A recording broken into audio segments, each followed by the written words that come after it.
we have to open the conference. Okay. It's crazy. No problem.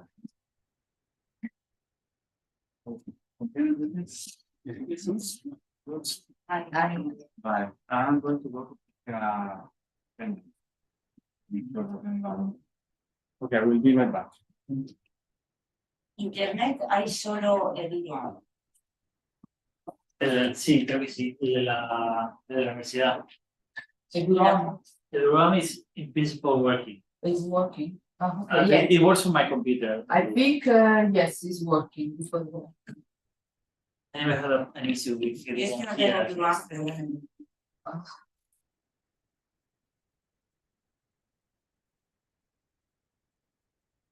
I'll take that. strange, exhausting.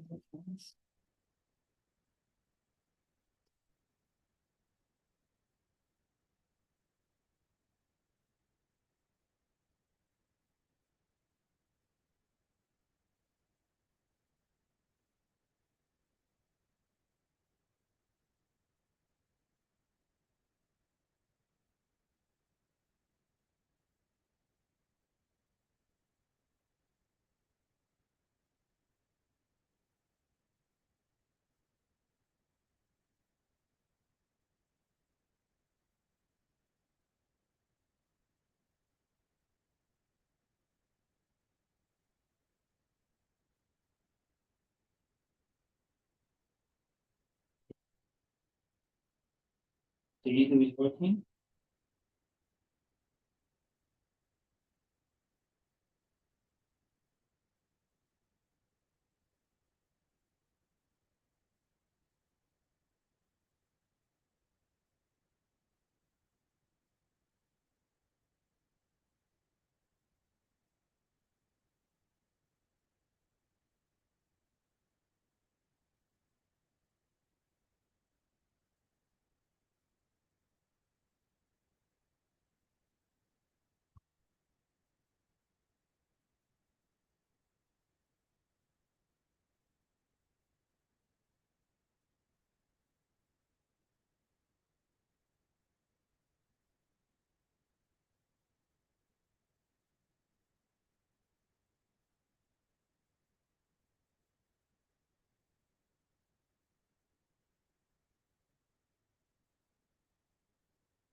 ¿Probando?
Son iguales.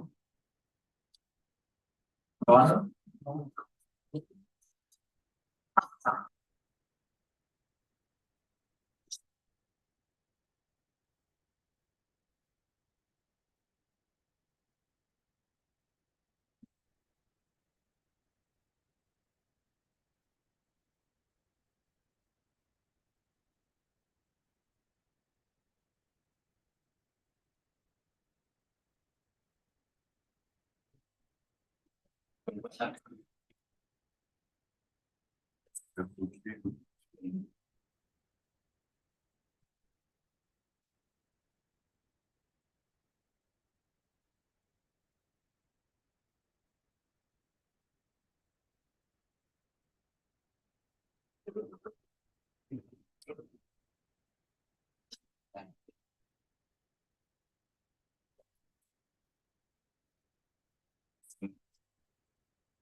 Ya. Estoy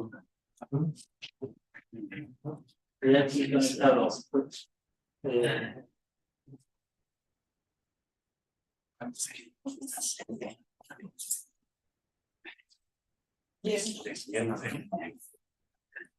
Ella va a ir, ¿no? Que nos van a por aquí. Sí.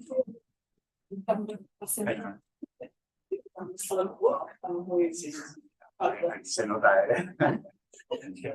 recargar la vitamina D. Sí, sí, por favor, sí, ciudad de invierno.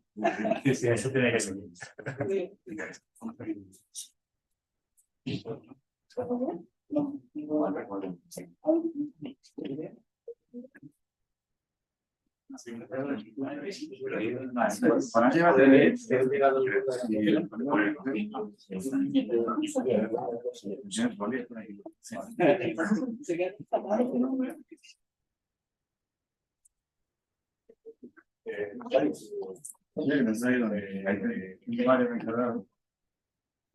Puede cambiar.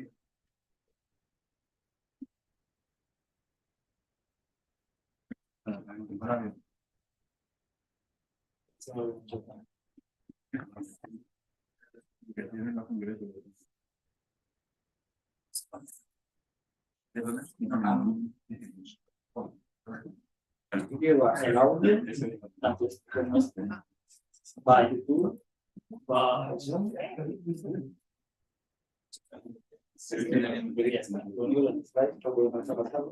voy a probar a compartir pantalla. Vamos a ver ahora por dentro. Y Vale, lo vamos para llamar, mira. Tiene para mi película de cine.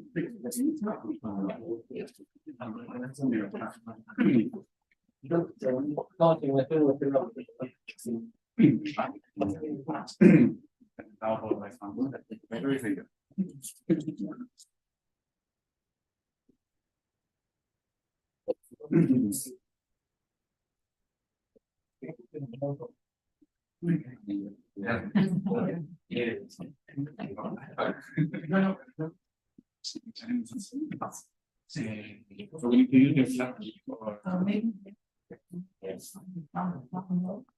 Podemos conectar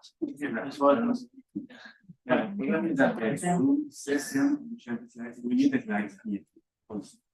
Okay. online. Yeah, just one thing. Yeah. So I need to have a presenter screen and be changing. Why is it possible? Because I use only the.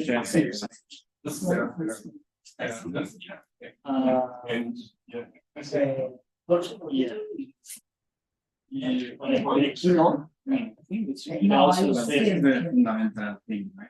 This is the one that's controlling everything. Yes. So we just need to change, but we need to start the session in your. No, you just need to connect to the system. And say. Okay. You can connect the Zoom online. Yeah, your computer. Yes, start your. Open up, yeah. Open it up. So you have to connect to the Zoom yeah. session and you share your slides. Yeah. That's perfect. When I And you share can- the slides, okay, cannot see. I see, I see that. Yeah, but I can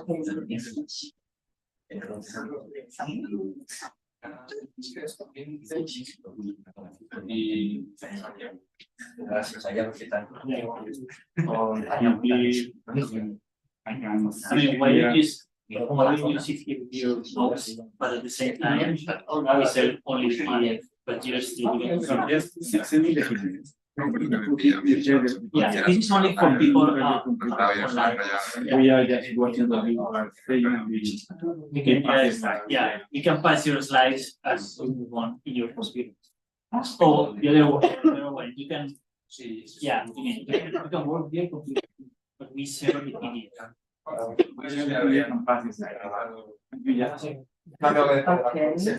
Yeah, it's, you look at your computer, but we look. Okay, fine, yes. But we need the lights on this. And we are. With PowerPoint, can you do with PowerPoint? Yeah. I don't know. We just throw it. Oh, it's fine, there is nothing, no. In January,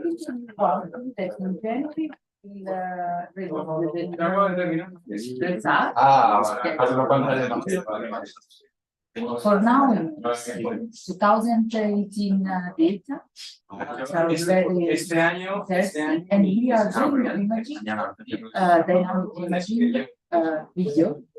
But we are working hard on delay, because the promise was to finish the before Christmas. The team was not sufficient.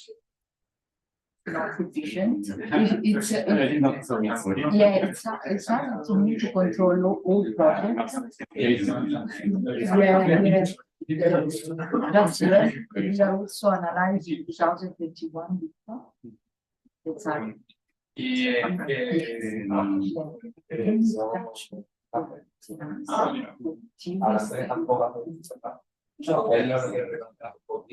are looking with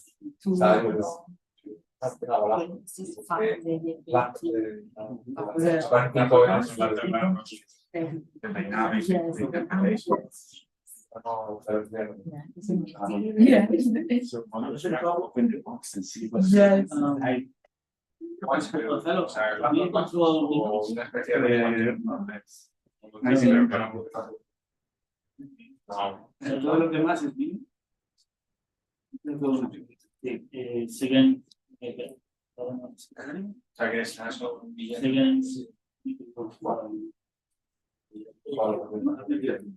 Intentando un curro CPA.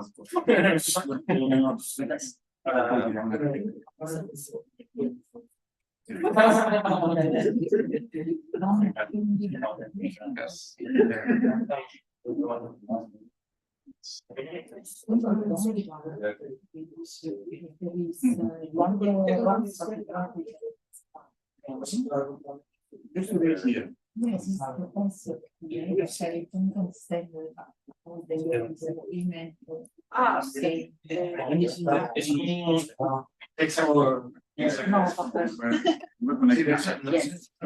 No, Hay cosas que a veces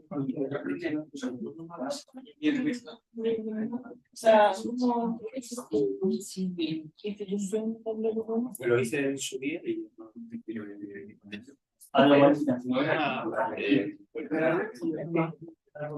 exacto, o sea, yo me acuerdo este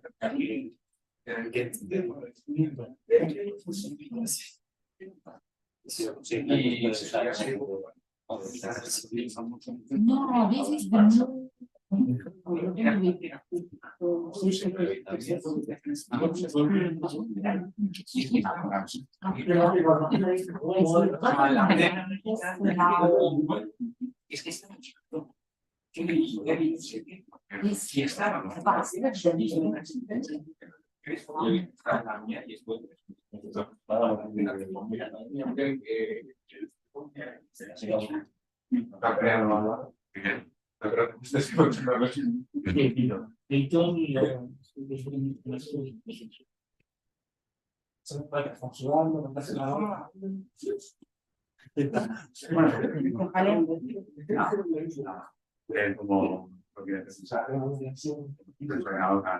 la copia de seguridad Parte ya se ven las notas.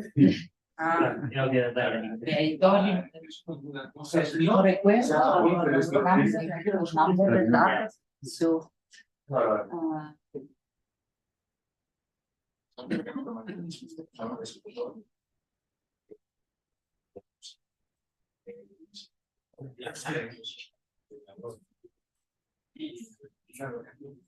Sí. Y luego inmediatamente se hacía así en la mano. El boarding pass, hay receipts de hotel. No to put them in. So I can do the payment. Sí, Me acuerdo y le dicen Ya llegaba la charla, ¿no? Sí, sí, gracias.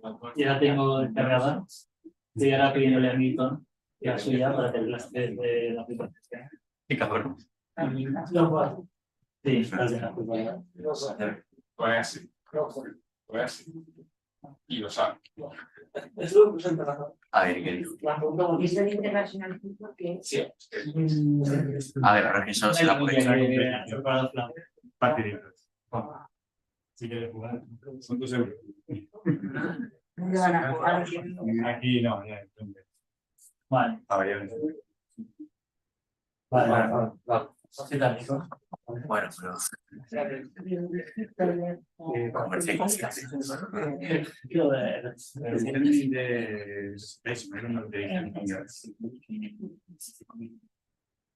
Vale, bien. Ya ahora Yes, bastante. okay, I will send you, we will give up, not really, we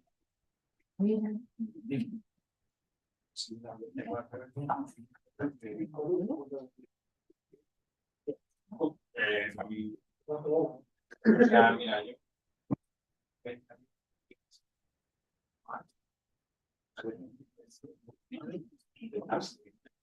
Ya que tengo otra que si no conservo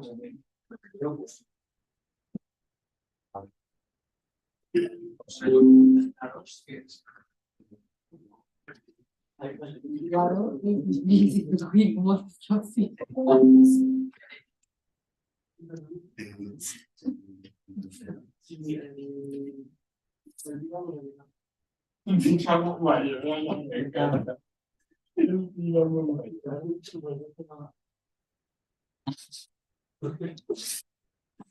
El rayo hasta que eso es lo que no lo que haya pensado. La verdad. hubiera estado ¿Qué puede referir? Ah, ya.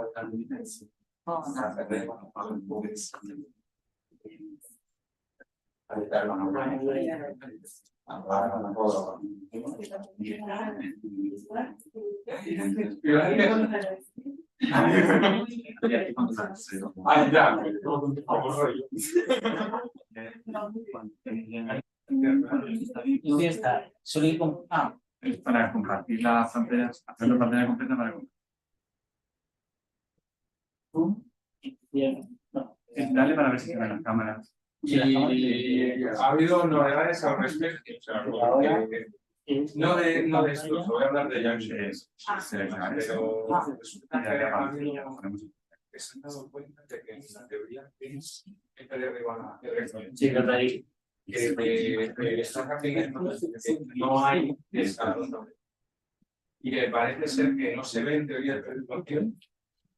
Y no como estoy investigando, que sí que se ve en teoría entonces, bueno, que parece que es una cosa. Recording in progress. Sí, Los micrófonos. Para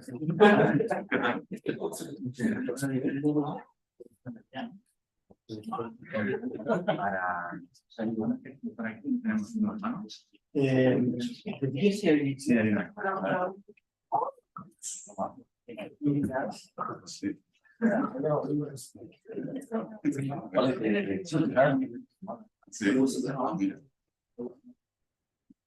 Sí. bueno, pues también dice que son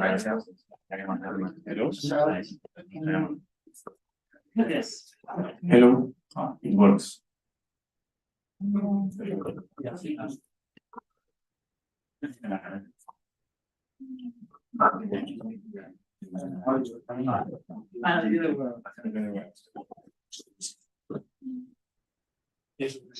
Is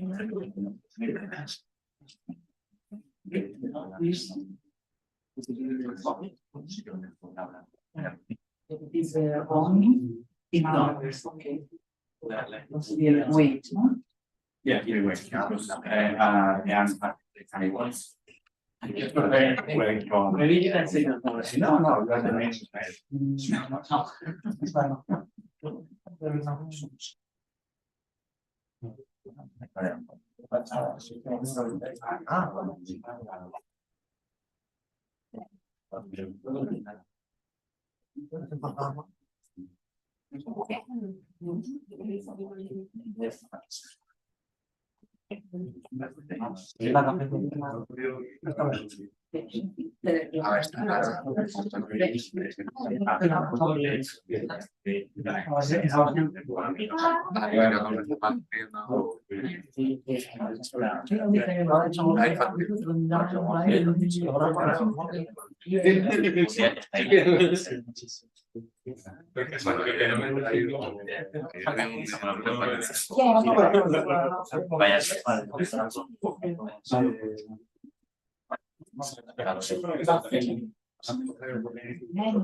Yeah, yeah, we should.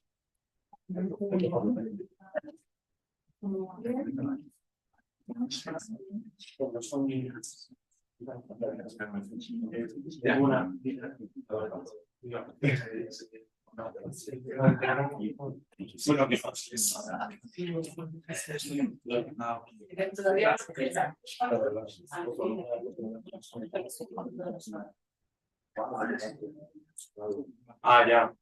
Sí, que no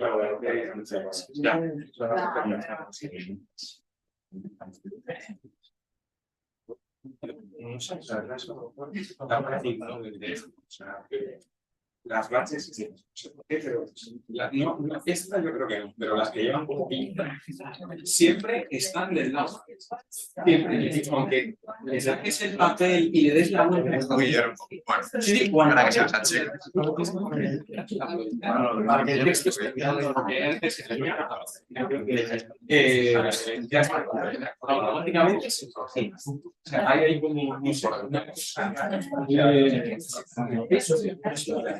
Claro, o sea, el peso de la lista, una cosa así, o sea, porque no sé qué por ejemplo. Muy guay. Ya. Sí, sí, eso es proponerse tiempo de vida. Yo qué mal.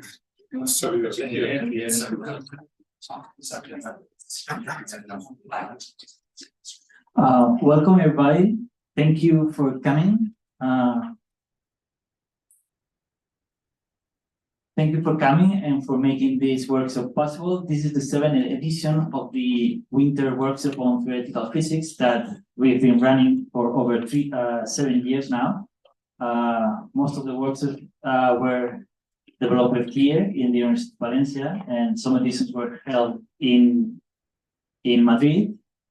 So yeah, so the organizers are Gonzalo Olmo, Flavio, who is doing some last-minute thing, and myself. And if you need any help with this workshop, if you need to know something, please let us know. We are here to help you. So yeah, we'll start today with a session on compact objects and black holes and gravitational waves. We decided to divide this workshop in 3 main topics. One will be about this, and the other 2 topics will be about quantum aspects, and the last one about modified gravity. We thought that this could be a good mixing of topics that may produce synergies if you guys discuss during the coffee breaks. We'll have 3 talks in the morning, I think the 3 days. And then we'll have a coffee break at the canteen, which is right, we'll take you there when the time comes, okay? So we'll start with Maria Felicia de Laurentiis. She's one of the main coordinators of the Event Horizon Telescope, and she will be telling us some new results on black holes, in particular probing black holes through the eyes of the Event Horizon Telescope. Please go ahead. First of all, good morning. Thank you for inviting me and to be here with some of colleagues and friends. And today I will talk about our result of EHT. And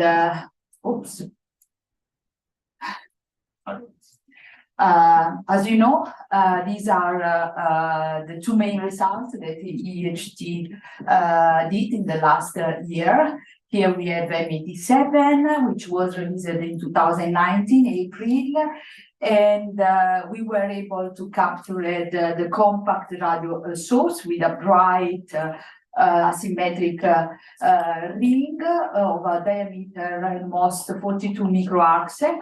That is an extremely small scale. We can compare this scale like a scale of an orange on the moon, and within this ring is contained a supermassive black hole of 6 billion solar masses, and it is located at 55 million of light year, 60.8 megaparsec. In 2021, we were also able to show the polarized image of M87, which tells us how the magnetic field behaves around the black hole shadow. And of course, on the other side, we have Sagittarius, our supermassive black hole, with a slightly larger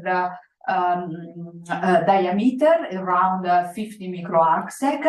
And inside, and as you can see here, there is a thick, bright emission ring, and inside this ring is contained a supermassive black hole of 4 million solar masses, and is located only 25,000 light year. It is very close to us. Both supermassive black holes were observed at a wavelength of 1.3 millimeter during the 2017 observational campaign. We had amazing results. Stay tuned because we will release more other results, but today I don't want to talk about how we captured these beautiful, wonderful images and how confident we are in our result. I think you have heard a lot about how we reconstruct the image, how we use this tool, how the telescope are working, and so on. Today, I want to concentrate on something more interesting for us, because we are all theorists, no? Just to understand and go deeply the physical interpretation of our data. So I will, oops, why does it work, the video? Oh. Okay, fine. It's not working. Okay. There was a nice video about the Galactic Center, because today I will concentrate my talk only on Sagittarius, our supermassive black hole, because we know no, okay, fine. It is this one.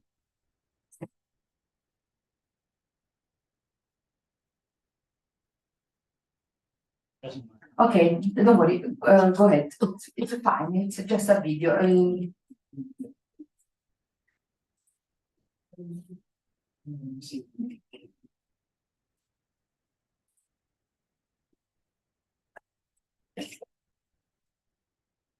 I think you have you saw this video many times because it was also in the press release. It's just going deeply in our calendar. Yeah, but you should.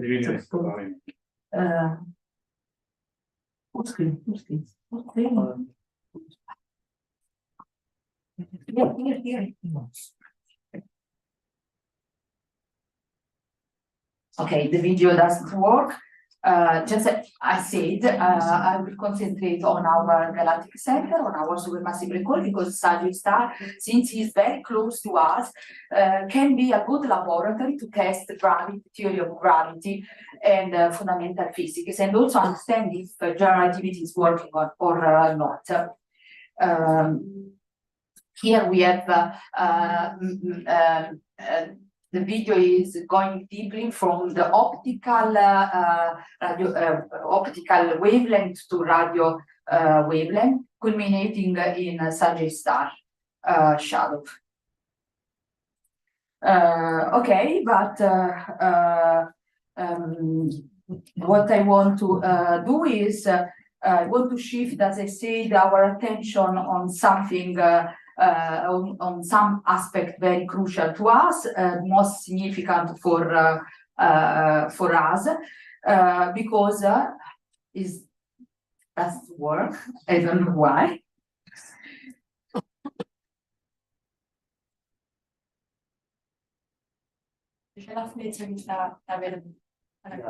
No, no.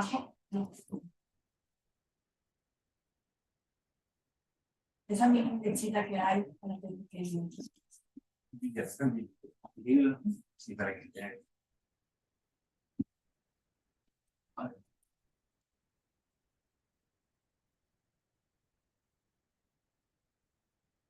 Yeah, I think it's working. No, it's working fine.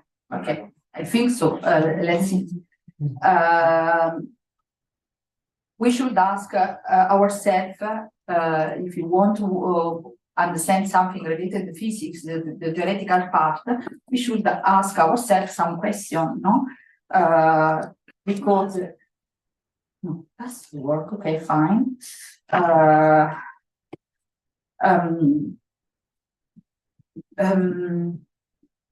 Okay. Let's start with a preamble. I don't know why some slides are not working. No,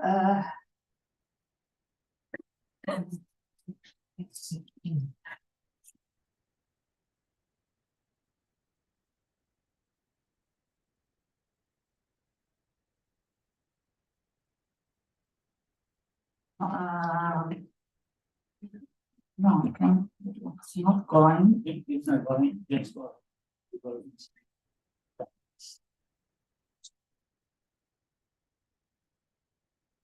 I think you should use this one.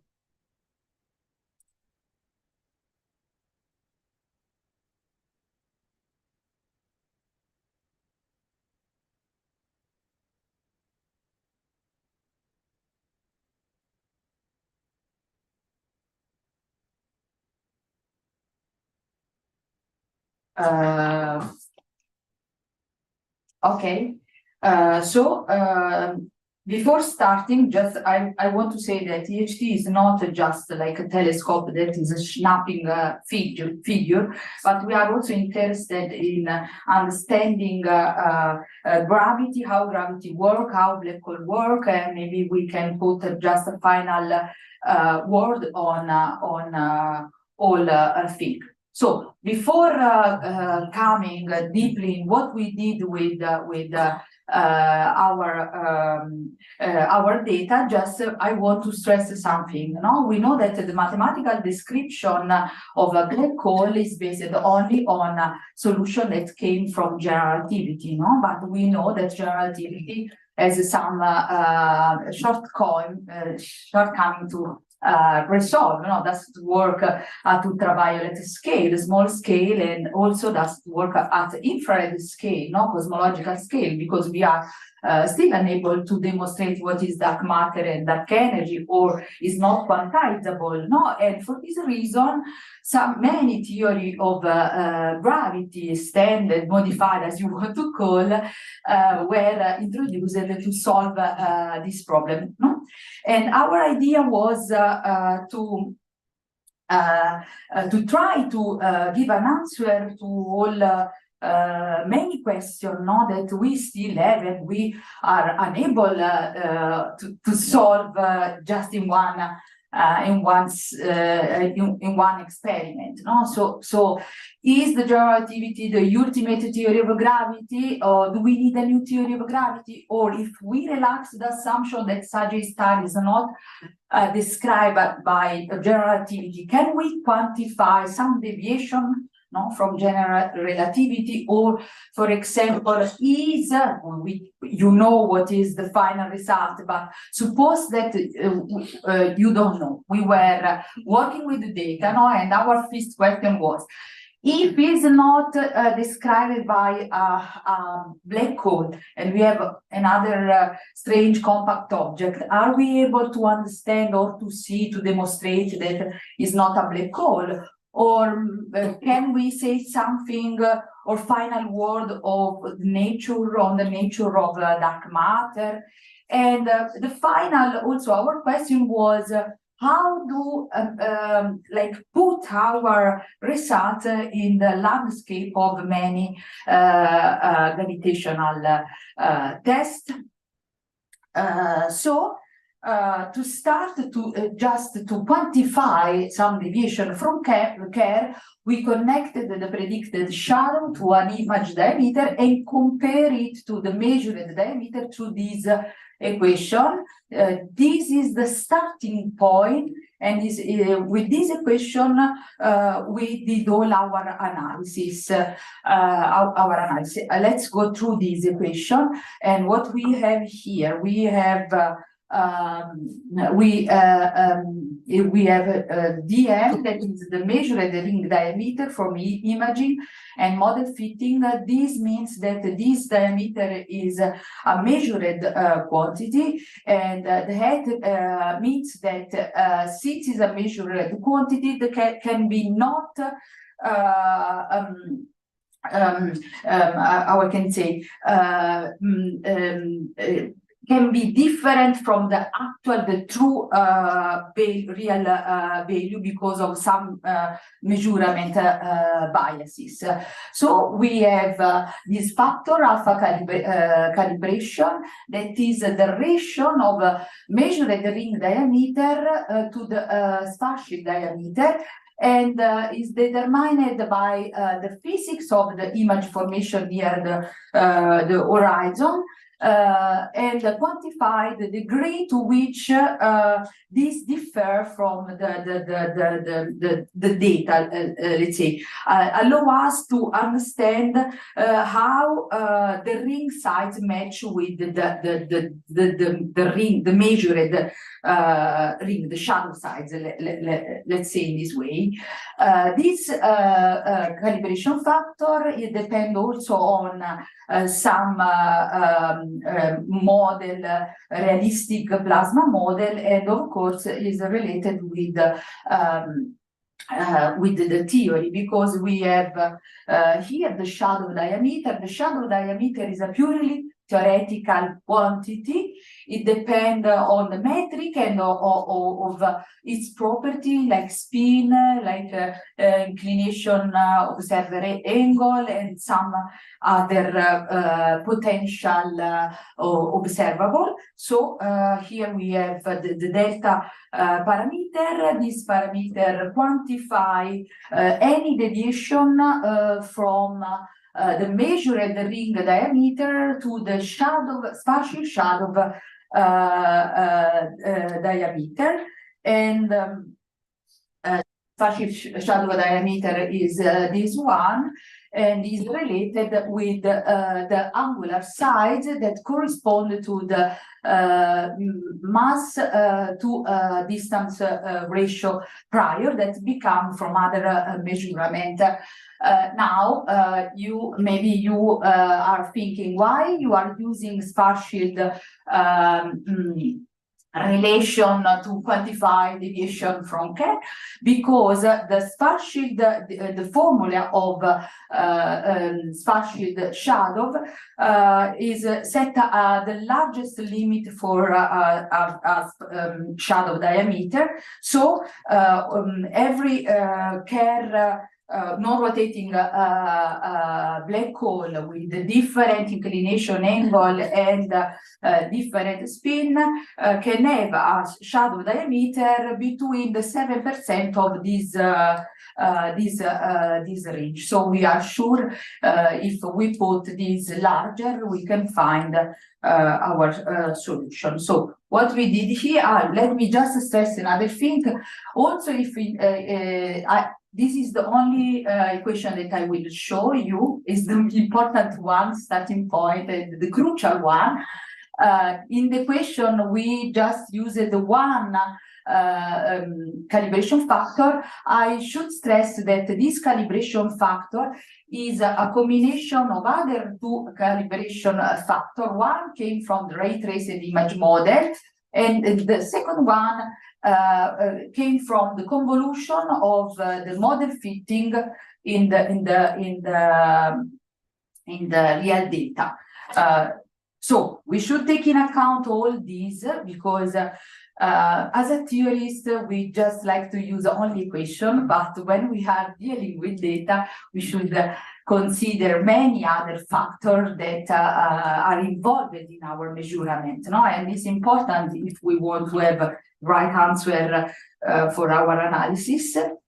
And so we used all these relations to infer the posterior on deviation parameter given by our EHT measurement and prior information that become from, wow, it's not working, interesting, from, okay, I cannot tell you what is, there is like an histogram with the posterior derived from KK gravity on the dynamic of S2 star that give us the precise value for theta G for this ratio that is very important to us, because tell us that the mass with high precision, the mass and the distance of our supermassive black hole. And okay, imagine we have just two histograms, because what happened that VLT gravity people, so European side, and Keck people, US side, they measured this factor, but there was a difference of 4%. So what we did, we decided to not just select one and discard the other one, but to do the analysis twice using their result. So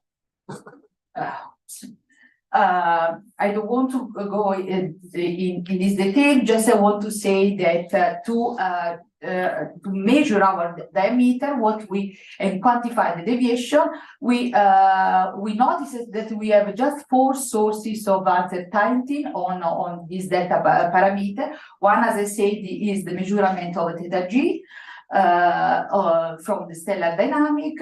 Another is on diameter of the bright ring, and the other two are related with these two factors that are related with the modeling part, how we model our black hole, and with the data, with the array, with the telescope, and some other problem in reconstructing our image. We focused on the data from April 7. Why we focused on this? Because we have 3 important things. One, we had the best data from ALMA radio telescope, is one of the array that combine the VLBI to create EHT. In that day, there was no X-ray flares. We found in 11 of April, we used it to do other analysis, not this. And because we had the best UV coverage, and through the data, we were able to understand that there was a ring diameter, and also find through this data an approximate value for the diameter that we found later analyzing with the model. I don't want to go through this, but be free to ask what these plots are later. And we used an algorithm to do this, to model the diameter. I don't want to enter, it's more complicated algorithm, just to this algorithm help us to find in the image reconstruction the diameter of our measurement. So here, what we have here, this is important because we displayed measurement of fractional width and diameter measurement. Because what we have to see, to arrive and to measure the diameter, as I said, we should see if all our imaging method, we use the 3-image method, works well together, no? Because we have many teams, each team has their own tool to extract the image, to simulate, and so on. So we are using an EHT1 EHT imaging, Smiley, and IFMAP. If you are interested, please read paper 3 and paper 4. Here I'm talking about paper 6, the last one, the theoretical part. And what we did here is what is the histogram here are the projection of the distribution of the mean diameter, and what we found is that here in this plot are all equal for each imaging method.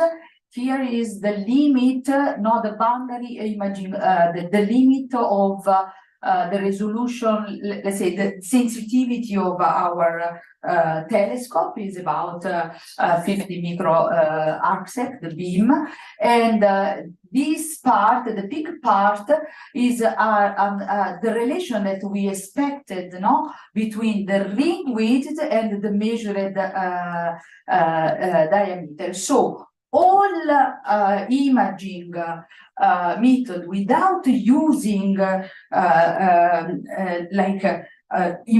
or without infer a filtering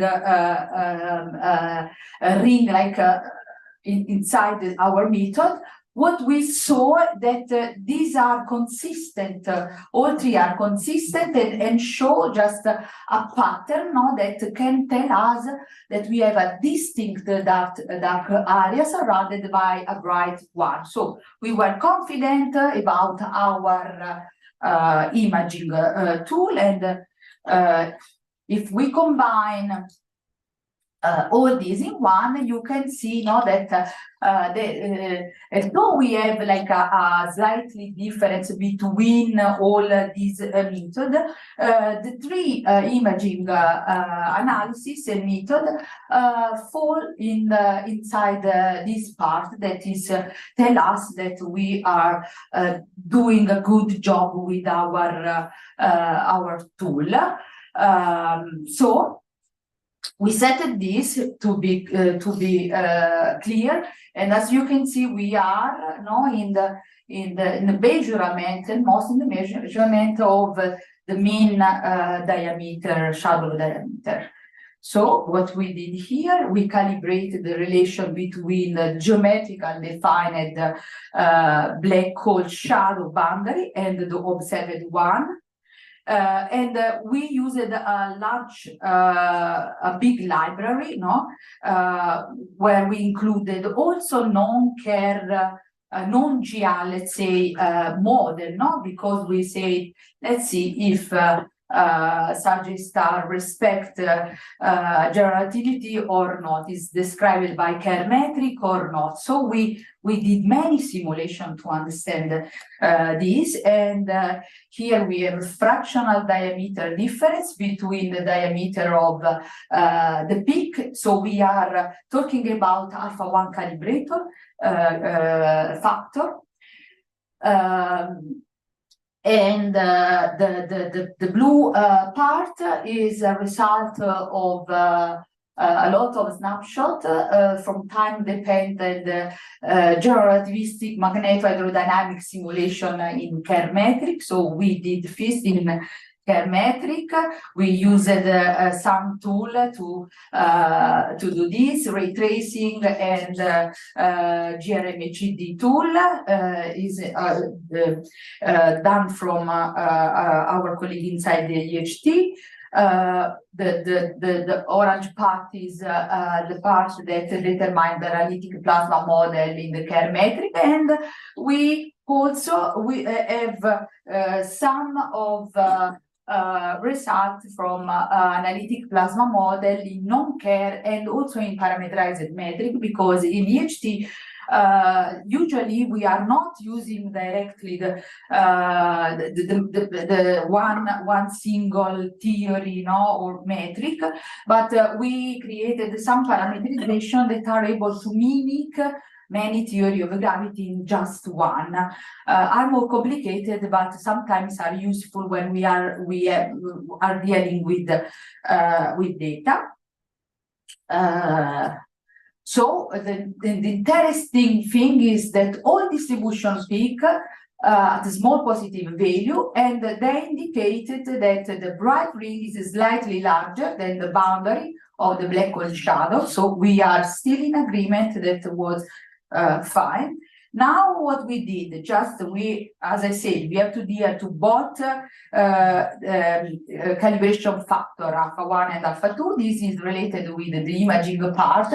Again, we did a fractional diameter difference between the diameter of peak emission in ground truth images.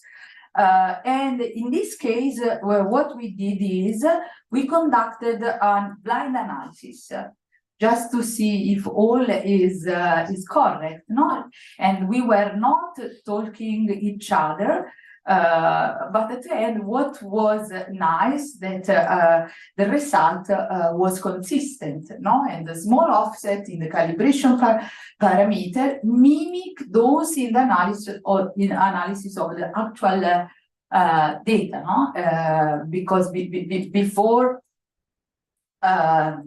Let's say, before put the final word, we should be sure about our model, because we have normally what we do, we have a model and the data. We should be sure that our model match completely the data, and we are constructing many tools to create different condition of black hole with changing inclination angle, observer inclination angle, changing spin, changing matter, changing the temperature of electron, changing many variables. We have many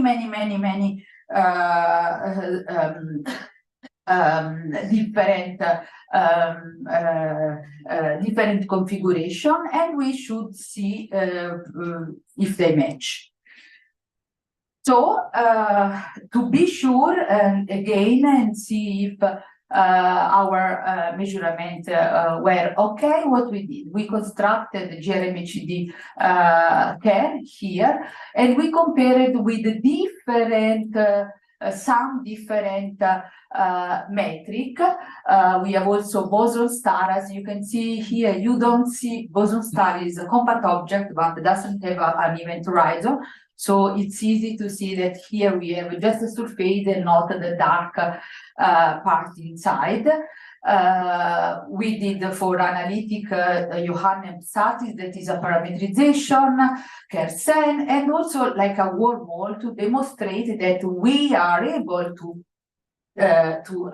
discriminate between one object to another object. Okay, of course,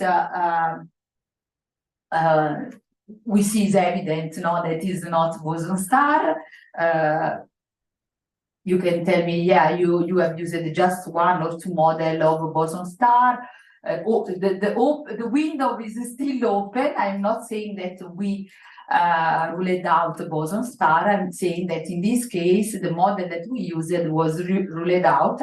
And the interesting thing is that in all cases, for like with a central brightness depression is present, the sides, no, as you can see, the sides of the ring-like images scale with the boundary of a black hole, you see, are totally different. So we are able to measure any deviation on the diameter. So to measure the diameter, what we did, we used as I say, the good, the wonderful measurement constrained on the mass to the distance ratio for such a star, based on stellar dynamics, because I said the orbit of S star jointly determine this mass to ratio of, and especially S2 star with high precision. So with this, we can measure, we use this to measure the diameter of our supermassive black hole. And here there is a table. Here, as I said, we did, I don't know why that is, okay, is not visible.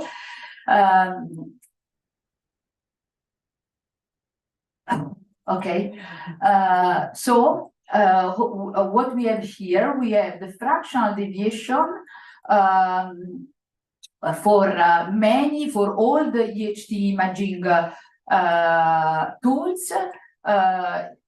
Where we use the different model, GRMHD, analytic care, analytic non-care, and we use the prior WELT-T and K. Here, there are the priors, and what we see, that the deviation is consistent, is within the 10% of care prediction. Okay. And okay, also it's not visible here. There is should be like a dashed line here, where we show that, as I said, the 8% of this range is in the general relativity prediction. So here we found the deviation. We said that there is a deviation of 8% from general relativity, and we tried to find the angular diameter shadow. And as you can see, for these again, the three method and GRMHD, analytic care and non-care, we have these results that are consistent with what we found with also only analyzing the data without reconstructing the image and so on. So we were in full agreement with our data. Work again. Okay, so and here you can understand what we did in the table. We just overlaid what is the 68th percentile credible interval and 19.5 And as you can see here, the diameter is fully corresponding on what we saw in the real image. So the infrared diameter of the black hole shadows is overlaid the average of the April 7 data. Wonderful. So we found our diameter, and now we were happy. We confirmed GR, but just like another question was, let's see if other kind of mimicker are visible, understandable through our data. Sometimes there are some metric that fully mimic in when we are doing our model, the GR, so are indistinguishable, and we were thinking, let's see what happened, and we consider like a compact object with a surface that absorbs and thermally remit radiation and reflect and so on. So just to see what happened in our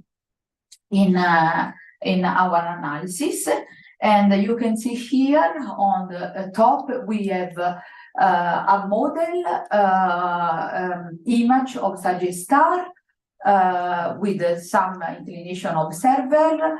And what we see here, we have some like feature, and we have a sharp circular lensing ring and dark shadow, okay, in the middle, fine. So green part, we did the blurred image using some method, and on the pink part, the reconstruction with one of our imaging tool. Now we changed what we did. We changed the albedo, just to have another configuration, to have like a reflecting surface, and others to see if like is distinguishable or not. Again, we did for all. We just changed many configuration, and the result is that if we use the observed image size, and all the spectrum of Sagittarius star, we can conclude that a thermal surface can be ruled out, and a fully reflective is unlikely. You see, because are like almost similar, so maybe we can have a mimicker that follow the same feature of Kerr metric. Another test that we did was just to using the prior that we mentioned it before, just to see if we can put some like constraint on with our data on other metric, theory metric. And on one side, we just did analysis for different black hole metric, and on the other side, we did the same analysis using our parametrization. We have 3 parametrization, and what we discover, of course, we are still in the limit that we confirmed general relativity. And the next thing is that the measurement of Keck gravity are like can give us an upper limit, a lower limit for the constraint of other theory of gravity. Just last part, the idea was also how we can compare our results with all other tests. You know very well that general relativity is tested in many things, and cosmology, compact objects, solar system, and so how we can compare our results with all of this part. We know that the test, this test probe different aspects of the theory. Some are probing dynamics, other stationary metric like EHT or pulsar, Shapiro, and other solar system, but dynamics, gravitational wave, cosmology, and so on. No? And some of these tests are coupled with matter, other are in vacuum or overlap both. So it's like sometimes it's impossible not just to combine all tests together. No? And we were thinking how we can put now our measurement inside this big landscape of general relativity test. One method is just to use to represent all using some gravitational quantifier like potential and curvature, and we can have just one only plot. And what we did here, the interesting thing that we tried to do is a straight line. We put this to connect the smallest and the largest potential and curvature, and the dashed line to connect some region of the parameter space that may affect the outcome of a test. Of course, this is a qualitative, no, because it's just in one, and we were thinking how to relate all, to connect all these parts together using some theoretical let's call trick to okay, this is one of the important plots that we did. Okay, fine. We were thinking, you know, as I said, to compare, to put with our measurement of the shadow some other word on the understanding of black hole behavior and other. And one of our tests was to see if the prediction of general relativity, which tell us that black hole follow also if the mass is the scaling, the black hole follow the same rule, you know, are all described by the same metric. And we did this. Here should be like a violin plot with Sagittarius star, M87, and the two stellar black hole, because what we found in our measurement, you know, is that the external space-time of all black hole are described by Kerr metric, independent of their mass. And the interesting thing was also the fact that in the case of M87, measurement of M87 and Sagittarius star, M87 is very massive black hole with respect to Sagittarius star.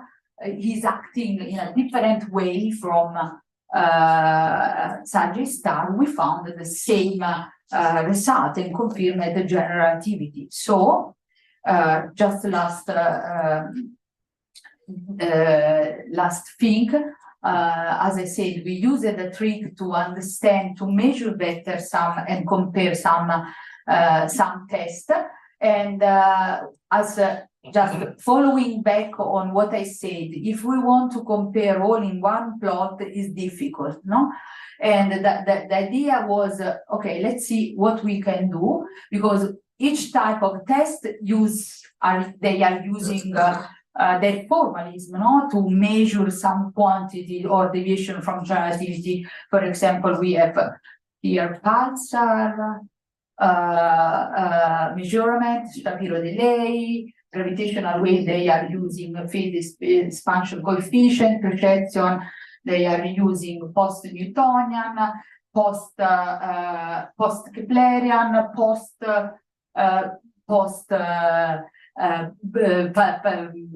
Newtonian and something, no? And but the one thing that is important is that we, in principle, we can connect all these tests using the post-Newtonian parameter or combination of this post-Newtonian parameter to compare the data. Let me stress, and we wrote here, we do not use post-Newtonian metric because sometimes people ask me, oh, but you are working in weak field. No, we are not working weak field. We are just using the parameter that are related with some measurement to compare with our measurement.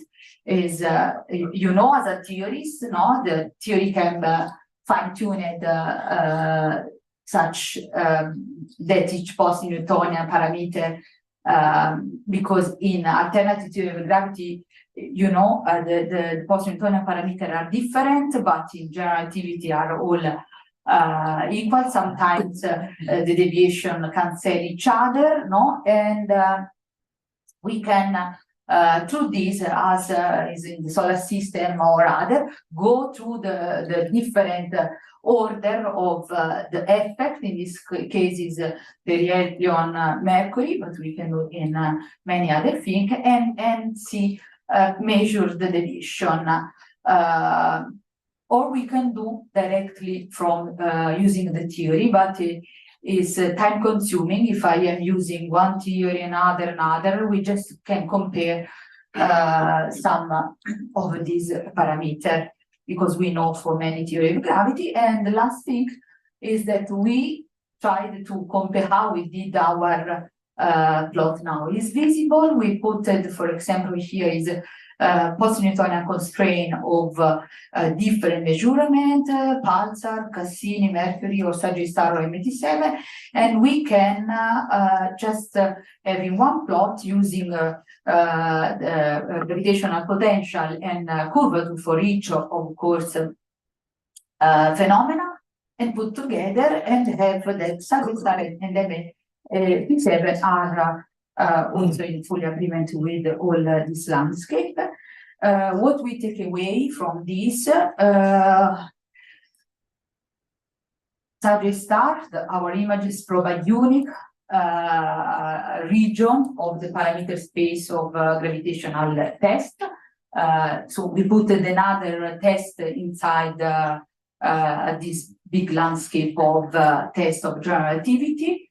As I said, contrary to the case of MT7, we do not have any ambiguity about the Keplerian mass, because it was measured through the astrometry, no, with high precision by Keck gravity.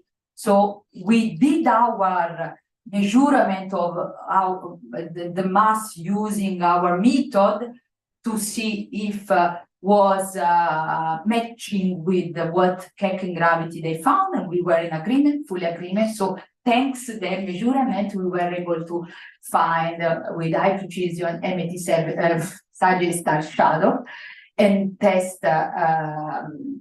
We can say that we confirmed in the 8%, 10% general relativity, and the last thing is that. In spite, as I said, we have different mass, accretion rate, the image size, in both supermassive black hole are in agreement with general relativity. So in the sky, we see the same, let's call donuts, is similar also if the black hole are different, mass are different. And this is in agreement with the prediction that Einstein did some years ago. And this is just my last example.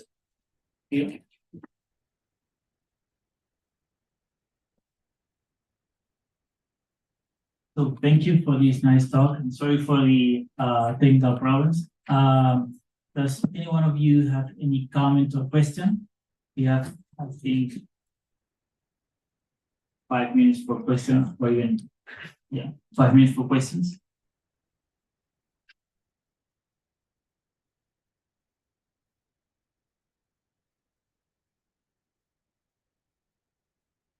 Hi, hello. You mentioned about testing for thermal surface and or fully reflective. Can you say a little bit more about what these are and how they arise? Is it from a different objects or different descriptions? Yeah, the problem is since many of us are working on alternative theory of gravity, no? In this theory of gravity, we have like some mimicker object, boson, gravastar, or other kind of object. We were thinking, no, if you have not like a compact object like a black hole, you have like a star, what happens? Are we able to discriminate these? No, because some are reflecting radiation or absorbing radiation in a different way, and can mimic like really a black hole, and we don't distinguish. Just we were thinking how we can see or not this kind of difference. Any other question?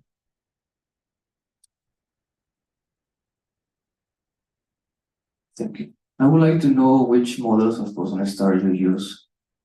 I would like to know which models of boson star. Just a simple boson star. The boson Scalar star, one or vector ones? scalar one. Okay. Just the more simplest model of boson star, just to show the fact that a compact object doesn't have a shadow. No, you don't see the brightness depression. Of course, in the paper we just put one model, but we did other paper just with a small group to demonstrate if you can see or not some kind of boson star with a different model. Okay, thank you. Because I know that Vitor Cardoso and other people, Carlos Herdeiro also is working on this. He has a very interesting paper on studying boson on star. Thank you for the talk. I have a question regarding the spin of the black hole. Because I just read a paper something like 2 weeks ago about the spin seems to be that it's really Okay, let me stress one thing. With HT, we are still unable to measure the spin. We have a range with our model. In paper 5, there are all detail on all our model, and why some model with some magnetic field is working better than the other one. But we are, it's a dream to find a precise measurement of the spin. Up to now, we are unable, maybe with the new data we are working, we can have a measurement, but we don't have, as also for MET7, no? We have a range following our analytic model with plasma, GRMHD and other. In my point of view is, if we want to find and have like a measurement of a spin, we should find a pulsar close to the supermassive black hole, in this case a star, and maybe we will have a probability, no? Since pulsar are like a precise clock with the timing, we can find information, with more information about the quadrupolar moment and spin of supermassive black hole. Up to now, we wrote a paper, was released last summer. With 2017 data, we don't have any evidence of pulsar also if the theory and other measurement, they tell us that at Galactic Center should be a lot of pulsar, but with that data we are still working because it is interesting to do a parallel analysis, no, to the pulsar or some other compact or very compact object close to the supermassive black hole, because you can say, okay, why it's the same problem that Keck gravity they have, no? They are able to measure the mass and the ratio, no, to the distance and mass of the centroid, but they are unable to determine the spin of a supermassive black hole. First of all, because they are using a not relativistic approach. This is one problem. And the second, because S star are also if are close to the supermassive black hole, not too close, not to be strongly affected, no, to the gravitational field of Sagittarius star, and so up to now we are unable. If you have a method, you're welcome. Okay, let's thank again the speaker.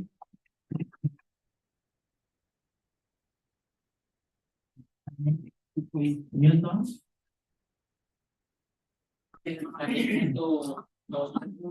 Yeah, exactly.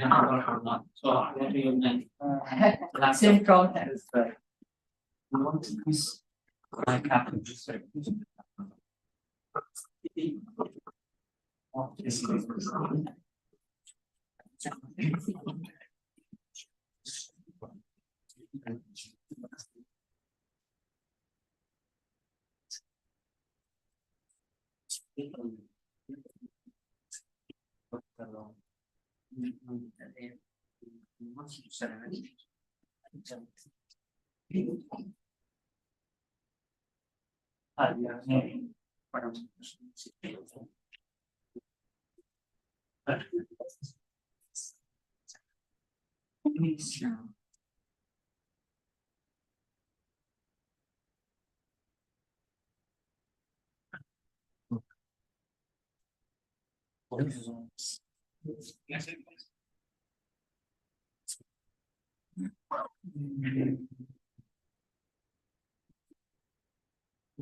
María, esta opinión puedes compartir con ella.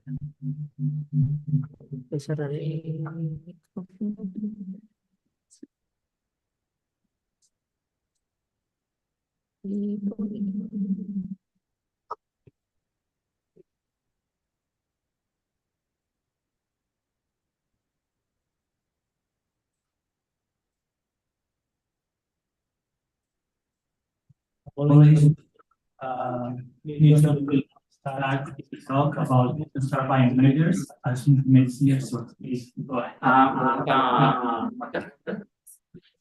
We're done. Anyway, thank you for the invitation. So I'm going to, what is it?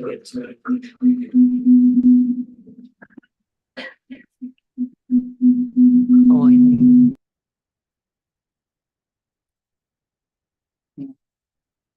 anyway, thank you. It is really nice that we have issue, so I can start right now. Anyway, so my name is Milton Ruiz. I've been working in the University of Valencia almost for 1 year. A little propaganda, if you want to check out a little bit about my work, you can go to my webpage right here, miltonruiz.io, to check a little bit about my work. So today, once again, I'm going to talk about neutralized binaries as messenger sources, and the idea is just now that we have so many observations, now what we can do with observations. We have not just observations, but we have also supercomputers. The idea is to somehow try to compare something, more information about this area. Okay, so if I can move that, I'm sure. Okay, so probably you already have seen this picture many times. This is what we know now about the merger of black holes and interstellar.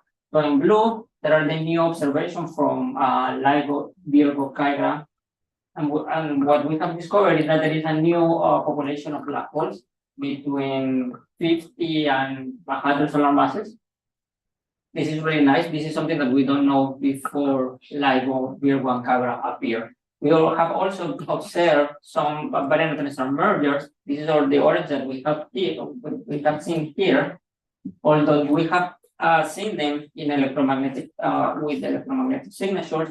We for the very first time we have observed them using gravitational waves.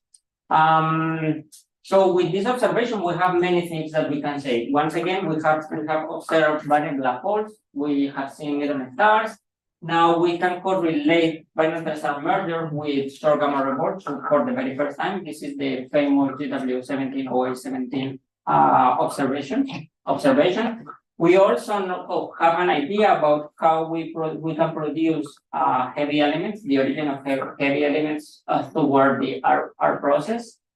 Although we have also many observations now,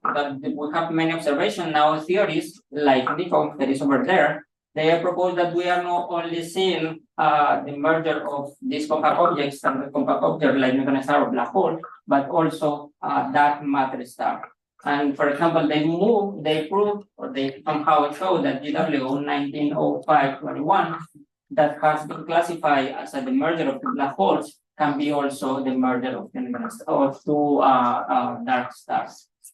Now, with all of the observations, we have, once again, we can do theory, we can do many things, but now there is a still question, an open question that we are not able to answer, and this is what is the state of matter at density beyond supernuclear density.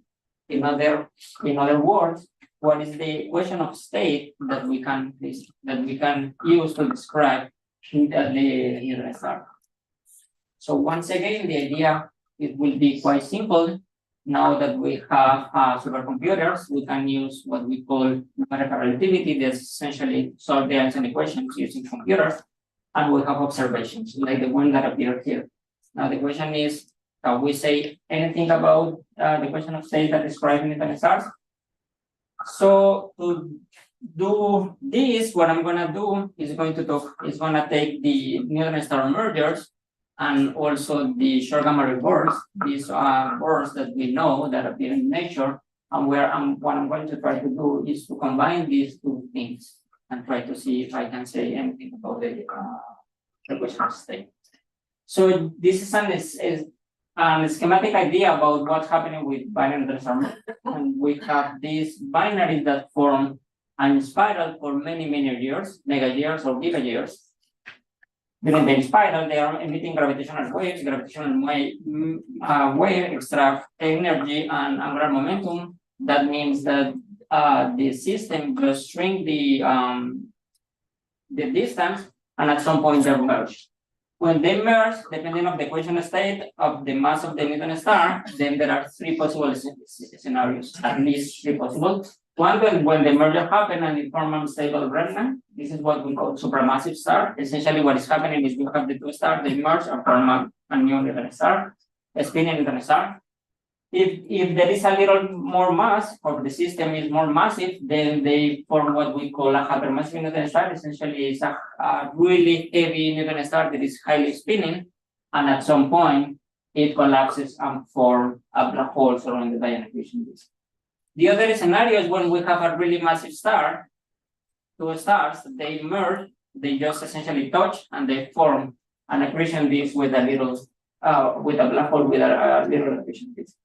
So now, having this picture or this cartoon in mind, now what I'm going to try to see is we can, using this picture, try to explain short gamma rewards. Okay, that's a simple idea. So for that, I'm going to start using numerical simulations, and I'm going to start with the first scenario, which is the supermassive case that the remnant produces a new neutron star. So what I do is I have my neutron star over there. The white lines here, the magnetic field, extended from interior to the exterior. If you think about pulsars, this is essentially what I'm doing is I'm merging two pulsars. I do the simulation. Then later I'm going to show a video about this, but essentially this is what is happening. You merge the two stars and they form a star that is in the center, surrounded by accretion disk. And what is happening is that you create a helical structure of the magnetic field that appears there. we have an outflow, and we do this simulation for really time, around 200 milliseconds. All right. Now, what we can say about this event that we just simulated. Once again, we have magnetic field collimation. We have an outflow, and the outflow, the velocity of the outflow is 1.01, between 1.01 or 1.03. Now, the thing is that when we think about short gamma ray bursts, this velocity should be larger than 40. Gamma should be around 40 or larger. So this is somehow is not compatible with short gamma ray bursts. But if we came here in this paper, Blachowski has proof for that showing that the V square over 2 rho, that is this quantity that appears here, essentially is the magnetic field divided by density, if it is the asymptotic value of the value that the terminal Lorentz factor is going to have. So, and once again, this should be around 100, larger than 40, to be compatible with short gamma ray bursts. And this is a plot of that quantity in log scale, and as you can see, it's really small. It's less than 1. So this thing is not compatible with short gamma ray bursts. The other thing is that if you measure the luminosity that we obtain from this observation is 10 to the 43 erg per second, and the short gamma ray burst has 10 to the 51 erg per second. So this scenario is not compatible with short gamma ray bursts. We discussed this possibility. Now we can go to the third case, where is the massive stars, when we have from collapse. Essentially, once again, I'm start with the left picture, where we have these pulsars really massive. They merge from the accretion black hole surrounded by accretion disks. We don't have an outflow, we don't have magnetic field collimation, and once again on the right we have the V square over 2 rho. Once again, it's not compatible with short gamma ray bursts. It's really small. Now, you can think that maybe because this simulation, these binaries are so massive, you are not going to produce an electromagnetic signature, but in fact, we have proved that essentially they can produce some electromagnetic signature. They can be the progenitor of short fast radio work, for example.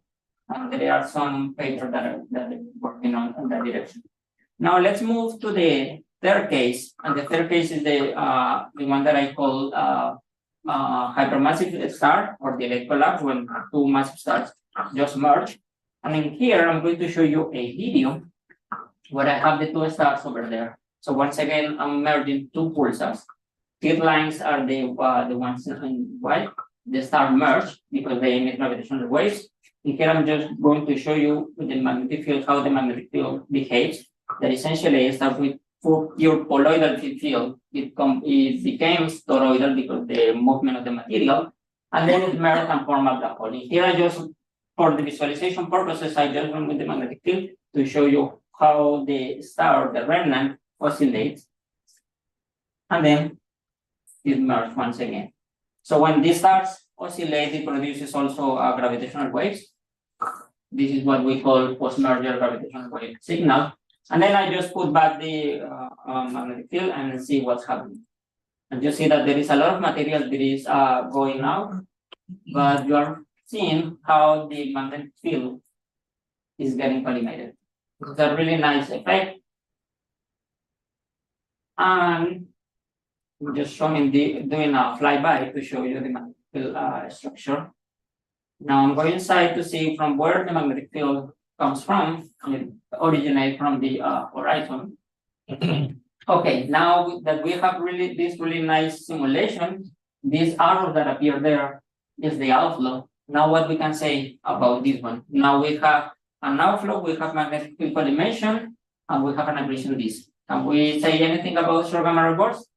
And essentially, if you measure this lifetime, that is essentially the mass of the disk divided by the accretion rate. This is 0.1 second, which is compatible with typical short gamma ray bursts. Short gamma ray bursts should be smaller than 2 seconds. The magnetization in the outflow, recall that this is the terminal Lorentz, or the velocity that the outflow is going to have at the end. And it's around, this is the picture that I have on the right. This is once again log scale, and as you can see, it's around 100. So I told you at the beginning that in order to explain short gamma reports, this value should be at least larger than 40. And here I have a value of 100. So I expect that my outflow is going to get a terminal velocity of a Lorentz factor around 100. Okay, so these two things are good. So somehow we can explain short gamma reports on the left part. Now, what we can say about the luminosity? At the beginning, I told you that the luminosity should be around 10 to the 51, 10 to the 52 error per second to explain short gamma reports. And we measure, and our simulation will have a value of 10 to the 51.5 plus 1, plus minus 1. So this is compatible with also observations. Another question is, what is producing this jet or this short gamma reports? And there is a mechanism that is called the Blancos-Nagiac effect that essentially is the effect that extracts energy using the horizon. You have the horizon, you have a field line that is going through the horizon, and because it's moving, it's extracting energy from the horizon. So this is how we produce this short gamma reports. So what I'm showing here is that there is a scenario where we can prove, or we can somehow correlate short gamma reports with binary structure.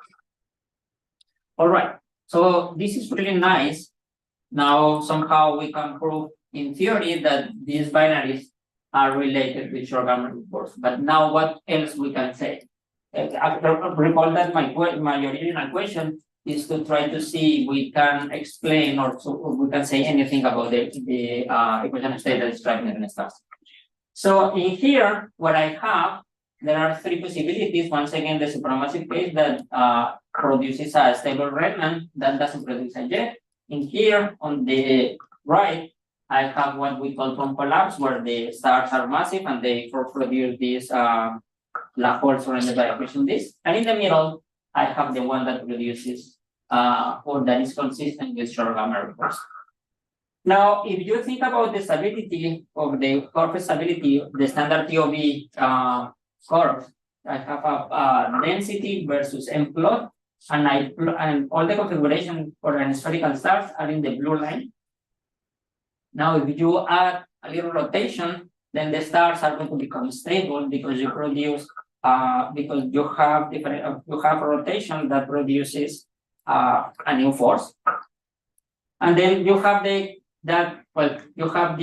configuration in red. When you can add more mass. Those are the configuration between blue and red, between the QB and the Kepler are stable because you have rotation, so you can add more mass. And then when you cross the red line, if you add more mass using just uniform rotation, then the star is going to collapse. But if you add differential rotation, that's what is happening in the middle case, then you can add more mass. You can also add like 40% of the mass of the TOB. But if you add more mass, you will reach a point where it's going to produce a prompt collapse, reaching the green core. That doesn't matter if you have differential rotation or not. If you add more mass, then the star is going to collapse. Okay, now what we can say here. So I have the blue curve. I have the mass of the remnant, GW17 over 17, that is 2.74. And now what I can say is that the mass of the remnant should be larger than the supramassive case, because that doesn't produce a jet. And it should be smaller than the threshold value to produce component, the green core. That should be smaller than the threshold value. So, but you have the TOB curve, and what you can say is that the mass of the remnant should be a constant times the spherical star, that the one that appears here. So I have beta times this expression over here. So this configuration 2.74 should be smaller than a constant times the maximum mass of the spherical star. And the same thing, I can do the same trick in the supramassive the prompt collapse case. That is a constant times the spherical star. If I do the math, I got the second expression that appears here, 2.74 divided by alpha should be less than maximum mass of the spherical star, less than 2.74 divided by b. There are essentially that expression that appears here. So now there are so many numerical simulations showing that beta should be around 1.2. So if you insert that value over there, then you have the value of 2.28. If you use a causal argument, the beta is around 1.27, and then you can replace that, and then the maximum mass of cellular star is 2.16. Now, with these two values, you can say, okay, I have several equations of state. Using these values, I can say if the maximum value is larger than, let's say, 2.28, that if you see this curve, then all the curves that appear, or all the equation states that describe a neutron star with a larger mass is going to discard. So somehow using these simulations and using this, the effect that we can produce short gamma reports using binary neutron star, I have constrained the equation state. All the equation states that appear with mass describing masses larger than 2.26, 2.28 are discarded because of our observations combined with binary neutron star. So that's all. I'm gonna leave my I'm gonna leave my conclusion here. And now I'm happy to take any questions.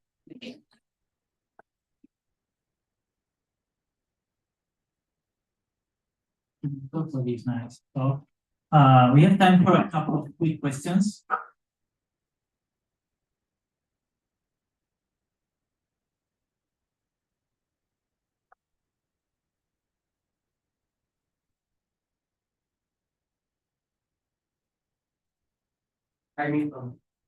Thank you.